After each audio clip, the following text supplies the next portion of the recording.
to the FDA for the invitation to discuss our research in estrogen action in the brain. These are my disclosures, and I want to particularly point out the support from the NIH, National Institute on Aging, who's supported this research for quite a long time that I will be presenting here. Of Americans with Alzheimer's disease, 2/3 of them are women. And it was really one woman with Alzheimer's disease who transformed my scientific career. She could not remember me for 30 seconds, and I've remembered her for over 30 years. And why does that occur? It turns out that our research has shown that it's not because women live longer than men by 4.5 years. It's because the disease can start earlier in women during the menopausal transition, when the brain undergoes a substantial loss in the ability to utilize glucose as its primary fuel. This work, our basic science research, was supported by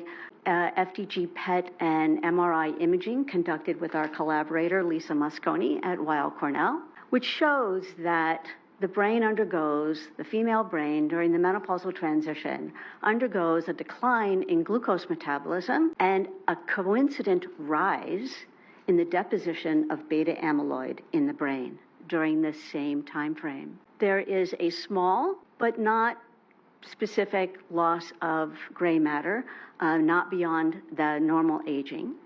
What there is, however, is a decline in white matter, those connections in the brain that enable communication across all neural circuits in the brain, giving rise to some of those symptoms that women can experience, the whatchamacallit syndrome, the inability to recall names, recall information. We have also focused on understanding the hot flash.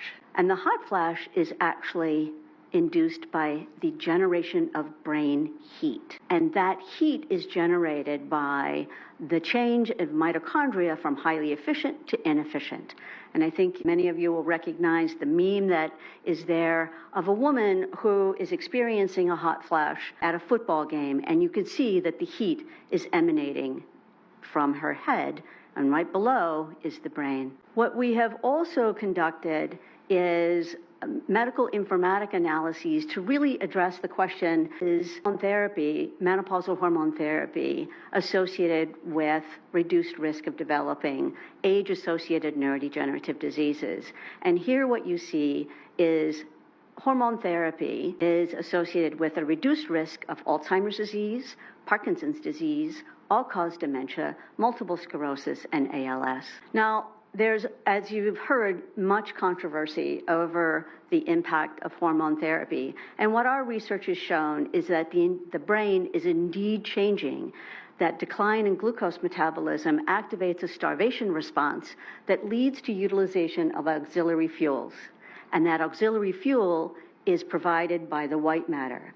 The brain will utilize its own white matter, catabolize its white matter, lipids, to generate ketone bodies. And what we see is that depending upon when hormone therapy is introduced, whether, as been spoken about previously, when introduced at the time of menopause and for menopausal symptoms, there is a significant reduction in risk of developing Alzheimer's disease. Whereas when the brain has undergone this decline in glucose metabolism, a rise in inflammation in the brain, there's an increased risk of developing Alzheimer's disease. And the gap that we still have in the menopausal hormone field is really applying precision medicine approaches to generate precision hormone therapy for all women where appropriate.